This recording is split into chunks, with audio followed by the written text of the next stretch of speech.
Hello दोस्तों, मैं हूं अलका शुक्ला और मैं आप सभी का स्वागत करती हूं आपके अपने चैनल ट्रिक पॉइंट में। दोस्तों, आज हम पढ़ने वाले हैं गांधी युग के बारे में और गांधी युग को हम पढ़ेंगे माइंड मैप के माध्यम से। माइंड मैप से क्या होता है कि सारी चीज़ें आसानी से समझ में भी आ जाती हैं और याद भी हो जाती हैं। तो गांधी जी के बारे में आज हम पूरा पढ़ने वाले हैं एग्जाम के पॉइंट ऑफ व्यू से। जो इम्पोर्टेंट है सभी को मैंने इसमें ऐड किया है। आप देख सकते हैं कि गांधी जी से संबंधित जो भी महत्वपूर्ण पॉइंट हैं सबको मैंने इसमें ऐड किया है। ये वीडियो आपके एग्जाम के पॉइंट ऑफ व्यू से काफ़ी इंपॉर्टेंट हो जाता है, तो वीडियो को पूरा एंड तक जरूर देखें। चलिए शुरुआत करते हैं। पहले हम थोड़ी गांधी जी के बारे में बेसिक जानकारी ले लेते हैं। महात्मा गांधी जी का सामान्य परिचय। महात्मा गांधी जी का पूरा नाम क्या है? मोहनदास करमचंद गांधी। जन्म हुआ था इनका 2 अक्टूबर 1869 पोरबंदर गुजरात में। इनके पिता का नाम है करमचंद गांधी और माता का नाम है पुतलीबाई। गांधी जी की पत्नी का नाम है कस्तूरबा गांधी और गांधी जी के 4 पुत्र थे, हरिलाल, मणिलाल, देवदास और रामदास। ये 4 पुत्र थे महात्मा गांधी जी के। गांधी जी की शिष्या थी जिनका नाम था मीराबेन और गांधी जी की आत्मकथा है सत्य के साथ मेरे प्रयोग। अहिंसा दिवस हम लोग सेलिब्रेट करते हैं 2 अक्टूबर को इनकी जन्म तिथि के अवसर पर, और शहीद दिवस सेलिब्रेट करते हैं 30 जनवरी को जब इनकी पुण्यतिथि थी। पुण्यतिथि के अवसर पर हम शहीद दिवस को सेलिब्रेट करते हैं। इसके बाद आगे है, गांधी जी के 3 गुरु थे, आध्यात्मिक गुरु, राजनैतिक गुरु और दार्शनिक गुरु। राजनीतिक गुरु थे इनके गोपाल कृष्ण गोखले, दार्शनिक गुरु थे लियो टॉल्स्टॉय और आध्यात्मिक गुरु थे श्रीमद रायचंद्र। ये 3 गांधी जी के गुरु थे। इनसे क्वेश्चन बनते हैं। महात्मा गांधी जी ने शिक्षा वकालत की थी इंग्लैंड से। ये 1888 से 1891 तक इंग्लैंड में कानून का अध्ययन किए थे। फिर 1893 में दक्षिण अफ्रीका जाते हैं और 1893 में ही ट्रेन में एक अपमानजनक घटना होती है इनके साथ। जब ये डरबन से जा रहे होते हैं तो पीटर मैरिट्सबर्ग स्टेशन पर इनको जबरन नीचे उतार दिया जाता है ट्रेन से। उसके बाद फिर ये जोहान्सबर्ग जाते हैं, वहां पर इन्हें होटल नहीं दिया जाता है रंग भेद की वजह से, वो अपमान ये सहते हैं। इसके बाद फिर प्रोटोरिया में न्यायाधीश ने पगड़ी पर इनके प्रतिबंध लगा दिया। ये अपमानजनक घटनाएं हुई गांधी जी के साथ। इसके बाद फिर 9 जनवरी 1915 को भारत वापसी होती है गांधी जी की। 9 जनवरी 1915 को महात्मा गांधी जी दक्षिण अफ्रीका से भारत वापसी की याद में ही प्रवासी भारतीय दिवस मनाते हैं। आपसे पूछा भी जाता है क्वेश्चन कि प्रवासी भारतीय दिवस क्यों मनाते हैं? तो 9 जनवरी को मनाते हैं क्योंकि 9 जनवरी 1915 को महात्मा गांधी जी साउथ अफ्रीका से भारत वापस लौटे थे। इसी उपलक्ष्य में मनाते हैं। और प्रवासी भारतीय दिवस मनाने की शुरुआत कब हुई? तो 2003 से इसे मनाने की शुरुआत होती है। जब 2003 से ये मनाना शुरुआत किया गया तो इसे हर वर्ष सेलिब्रेट करते थे, प्रतिवर्ष मनाया जाता था ये। लेकिन 2015 में 2 वर्ष में मनाया जा रहा है। 2015 से इसे 2 वर्ष में मनाया जाने लगा। और अगर 2025 की बात करें करंट की, तो 2025 में इसका 18वां संस्करण था। आयोजन स्थल भुवनेश्वर उड़ीसा था और थीम क्या थी? तो विकसित भारत में प्रवासी भारतीयों का योगदान इसकी थीम थी। तो ये आपका करंट का पोर्शन हो जाता है जो कि इम्पोर्टेंट है कि 2025 में संस्करण कौन सा था? 18वां था। आयोजन स्थल भुवनेश्वर उड़ीसा, थीम विकसित भारत में प्रवासी भारतीयों का योगदान। ये तो बात हो गई करंट की। लेकिन जब गांधी जी साउथ अफ्रीका में थे तब इन्होंने नटाल कांग्रेस की स्थापना की थी। डायरेक्ट क्वेश्चन पूछा जाता है, नटाल कांग्रेस की स्थापना गांधी जी ने कहाँ की थी? साउथ अफ्रीका में की थी। कब? 1894 ईस्वी में। इसको रिलेट कर सकते हैं आप कि गांधी जी 1893 में गए थे साउथ अफ्रीका और 1894 1 वर्ष बाद ही 1894 में नटाल कांग्रेस की स्थापना की थी। ठीक है। इसके बाद सत्याग्रह का प्रथम प्रयोग गांधी जी ने अफ्रीका में ही किया था 1906 ईस्वी में। गांधी जी ने पहली बार कांग्रेस के अधिवेशन में भाग कब लिया पूछा जाता है? तो गांधी जी ने कांग्रेस के अधिवेशन में भाग पहली बार 1909 ईस्वी में लिया था। ये भारत आए थे, कांग्रेस के अधिवेशन में भाग लिए थे 1901 ईस्वी में। 1904 में इंडियन ओपिनियन समाचार पत्र चलाया था और किसके सहयोग से? तो मनसुख लाल नागर के सहयोग से इंडियन ओपिनियन समाचार पत्र चलाया था इन्होंने। कांग्रेस की अध्यक्षता कब की थी? ये तो बात हो गई कि गांधी जी ने पार्टिसिपेट कब किया था कांग्रेस के अधिवेशन में, तो 1901 में। लेकिन गांधी जी ने एक बार कांग्रेस की अध्यक्षता भी की है। कब? 1924 में, बेलगांव कर्नाटक में है ये अधिवेशन जब हुआ था 1924 में, तो इसकी अध्यक्षता गांधी जी ने ही की थी। महात्मा की उपाधि इनको किसने दी थी? रविंद्रनाथ टैगोर ने दी थी। और बापू की उपाधि सुभाष चंद्र बोस ने। कई किताबों में यह भी विवरण मिलता है कि जो बापू की उपाधि है किसी एक व्यक्ति ने नहीं दी थी। गुजरात में इन्हें गुजरात की जनता इनको प्यार से बापू बुलाती थी। और राष्ट्रपिता की उपाधि सुभाष चंद्र बोस ने दी थी। राष्ट्रपिता की उपाधि 6 जुलाई 1944 को सिंगापुर से रेडियो प्रसारण के दौरान ही सुभाष चंद्र बोस जी ने कहा था, संबोधित करते हुए कहा कि हे राष्ट्रपिता, आखिरी युद्ध शुरू हो चुका है, मुझे आशीर्वाद दें। और जनता को भी इन्होंने संबोधित किया था कि तुम मुझे खून दो, मैं तुम्हें आज़ादी दूंगा। ये तो हो गई सुभाष चंद्र बोस की बात। आपको यहाँ से क्या याद रखना है कि गांधी जी को राष्ट्रपिता की उपाधि सुभाष चंद्र बोस ने दी थी। ठीक है, कब दी थी? तो 6 जुलाई 1944 को सिंगापुर रेडियो प्रसारण के दौरान। गांधी जी को अर्धनग्न फकीर किसने कहा? तो विंस्टन चर्चिल ने कहा था गांधी जी को अर्धनग्न फकीर।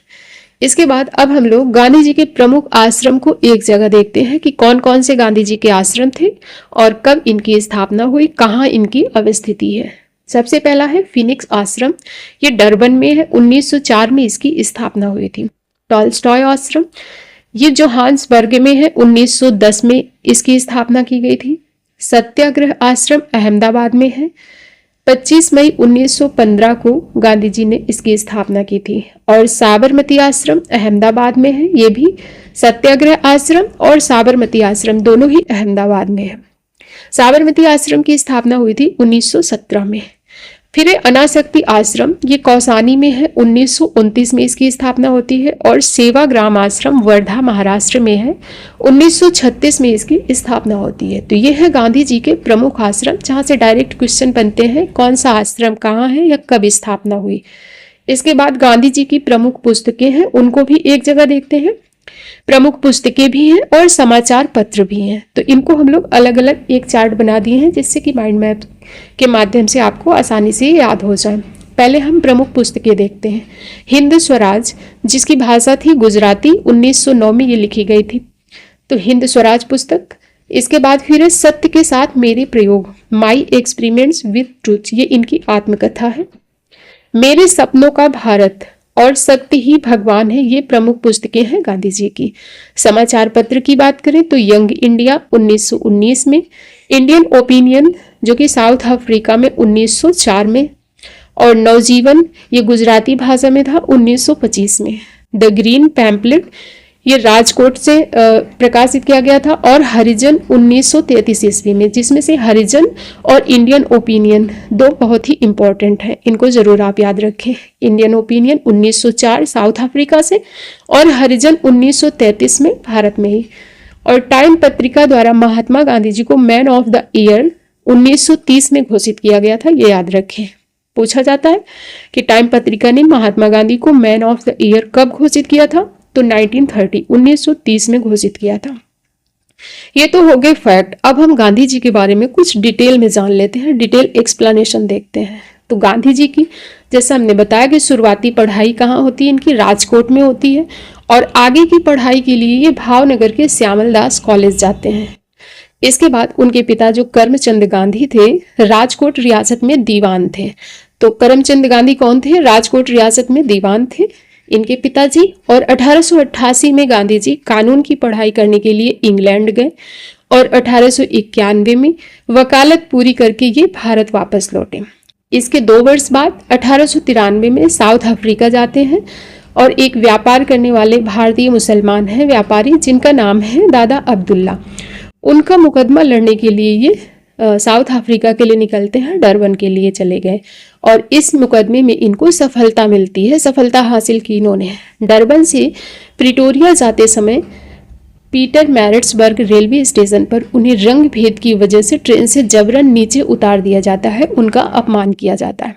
यह घटना उनके जीवन का टर्निंग पॉइंट साबित हुई और आगे चलकर उन्होंने अन्याय के खिलाफ सत्याग्रह और अहिंसा का मार्ग अपनाया। गांधी जी दक्षिण अफ्रीका में भारतीयों के प्रति रंग भेद की नीति को स्पष्ट रूप से महसूस कर सकते थे। महसूस किया उन्होंने, और वहां प्रत्येक भारतीय को क्या था कि पंजीकरण प्रमाण पत्र लेना और यह प्रमाण पत्र हर समय अपने पास रखना आवश्यक था। 1894 में गांधी जी ने दक्षिण अफ्रीका में नटाल इंडियन कांग्रेस की स्थापना की और रंग भेद की नीति के विरुद्ध आंदोलन शुरू किया। उन्होंने दक्षिण अफ्रीका में इंडियन ओपिनियन अखबार का प्रकाशन किया। 1904 में फिनिक्स आश्रम की स्थापना की और उनके प्रयास से आंदोलन के कारण दक्षिण अफ्रीकी सरकार ने 1914 में अधिकांश रंग भेद कानून को रद्द किया, यानी उनका जो प्रयास था वो सफल रहा।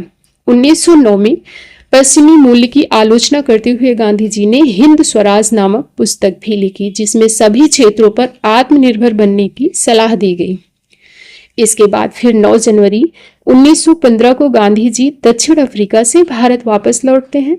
गांधी जी जिस समय भारत में आए उस समय फर्स्ट वर्ल्ड वॉर चल रहा था, प्रथम विश्व युद्ध चल रहा था। तो गांधी जी ने अंग्रेजों का समर्थन किया और भारतीयों को सेवा में शामिल होने के लिए प्रोत्साहित भी किया। कुछ लोग गांधी जी को सेवा में भर्ती करने वाला सार्जेंट भी कहने लगे। क्यों? क्योंकि उन्होंने अंग्रेजों का समर्थन किया और भारतीयों को सेवा में शामिल होने के लिए प्रोत्साहित किया। इसी वजह से उनको सेवा में भर्ती करने वाला सार्जेंट भी कहा गया। प्रथम विश्व युद्ध में अंग्रेजों के समर्थन करने के कारण ब्रिटिश सरकार ने इनको 1915 में केसरी हिंद की उपाधि दी। गांधी जी को केसरी हिंद की उपाधि कब दी गई? तो 1915 ईस्वी में। फिर जलियांवाला बाग हत्याकांड के विरोध में खिलाफत आंदोलन के समर्थन में गांधी जी 1920 में यह उपाधि त्याग भी देते हैं, ये भी याद रखें। 15 में उपाधि लेते हैं और 5 वर्ष बाद 1920 में यह उपाधि त्याग देंगे। जलियांवाला बाग हत्याकांड होता है, उसके विरोध में जब ये खिलाफत आंदोलन शुरू करते हैं तो यह उपाधि त्याग देते हैं। अब हम देखते हैं गांधी जी के आंदोलन कौन कौन से थे। तो गांधी जी के आंदोलन को हम 2 पार्ट में डिवाइड कर सकते हैं, क्षेत्रीय आंदोलन और राष्ट्रीय आंदोलन। क्षेत्रीय आंदोलन के अंतर्गत कौन से आएंगे? तो चंपारण आंदोलन जो कि 1917 में होता है, अहमदाबाद आंदोलन 1918 में होता है और खेड़ा आंदोलन यह भी 1918 में है। तो क्षेत्रीय आंदोलन के अंतर्गत 3 याद रखें, चंपारण, अहमदाबाद मिल आंदोलन और खेड़ा आंदोलन।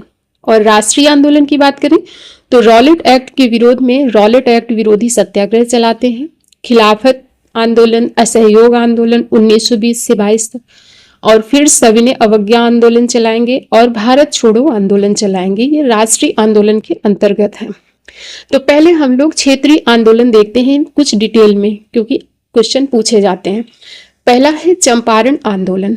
गांधी जी का भारत में पहला सत्याग्रह 1917 में चंपारण बिहार में। जब आपसे पूछा जाए गांधी जी का पहला सत्याग्रह भारत में कब हुआ, तो वो हो जाएगा चंपारण आंदोलन जो कि 1917 में हुआ था।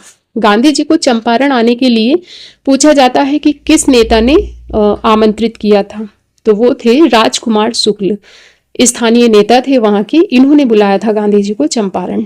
यह आंदोलन नील की खेती के लिए किसान पर थोपे गए 3 कठिया पद्धति के विरोध में था। इसमें किसानों को जो अपनी जमीन का 3/20वां हिस्सा नील की खेती के लिए देना अनिवार्य होता था। और इस आंदोलन में गांधी जी के जो महादेव देसाई थे, गांधी जी के निजी सचिव बने थे। यह भी याद रखें कि इस आंदोलन में महात्मा गांधी जी के निजी सचिव बनते हैं महादेव देसाई। इसी आंदोलन के दौरान रविंद्रनाथ टैगोर ने महात्मा की उपाधि दी थी। तो आपको ये तो पता है कि रविंद्रनाथ टैगोर ने गांधी जी को महात्मा की उपाधि दी, लेकिन कब दी थी? तो चंपारण आंदोलन के दौरान ही दी थी, ये भी याद रखें। और अंततः चंपारण आंदोलन सफल रहा, तो गांधी जी की ख्याति और ज्यादा बढ़ने लगी। इसके बाद फिर होता है अहमदाबाद आंदोलन। गांधी जी का प्रथम भूख हड़ताल। जब आपसे पूछा जाएगा कि गांधी जी का पहला सत्याग्रह भारत में, तो 1917 चंपारण।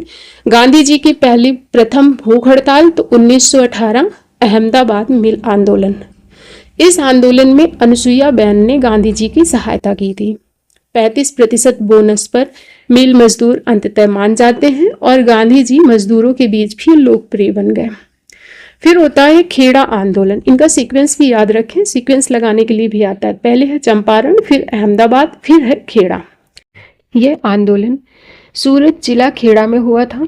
1917 में अतिवृष्टि की वजह से फसल खराब हो जाती है और फसल खराब होने के कारण किसान भू राजस्व का भुगतान करने में असमर्थ थे। गांधी जी ने फरवरी 1918 में लगान अदायगी नहीं आंदोलन चलाया और अंततः यह आंदोलन भी गांधी जी का सफल रहा। तो जो क्षेत्रीय आंदोलन थे तीनों ही गांधी जी के सफल रहे। इसके बाद फिर राष्ट्रीय आंदोलन। मार्च 1919 में ब्रिटिश हुकूमत ने विवादित रॉलेट एक्ट पारित किया, जिसे गांधी जी ने काला कानून कहा और मुंबई में इसके खिलाफ सत्याग्रह की अपील भी की। इसके विरोध में 6 अप्रैल 1919 को पूरे देश में राष्ट्रीय अपमान दिवस भी मनाया गया। इस आंदोलन के लिए गांधी जी बंबई से रवाना होते हैं पंजाब के लिए, लेकिन गांधी जी को अंग्रेज पंजाब पहुंचने ही नहीं देते हैं। पहले ही पलवल स्टेशन से वापस पुनः इनको भेज देते हैं, बंबई वापस भेज देते हैं, क्योंकि गांधी जी को पहुंचना कब था? 9 अप्रैल को पहुंचना था। गांधी जी ने कहा था कि 9 अप्रैल को पहुंच जाऊंगा पंजाब। तो पंजाब में जो स्वागत के लिए थे डॉक्टर सैफुद्दीन किचलू और सत्यपाल, ये लोग गांधी जी के स्वागत के लिए वहां पर रेडी थे, लेकिन गांधी जी को पंजाब पहुंचने ही नहीं दिया जाता है।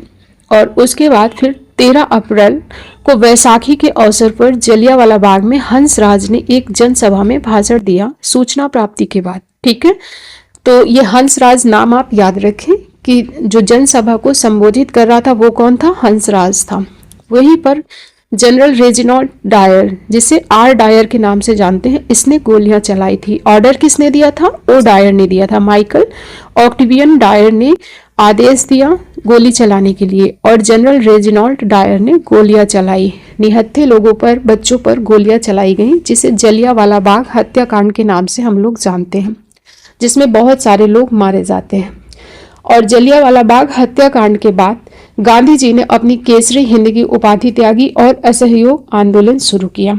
1 अगस्त 1920 को असहयोग आंदोलन प्रारंभ हुआ, जिसका नेतृत्व किसने किया? गांधी जी ने किया।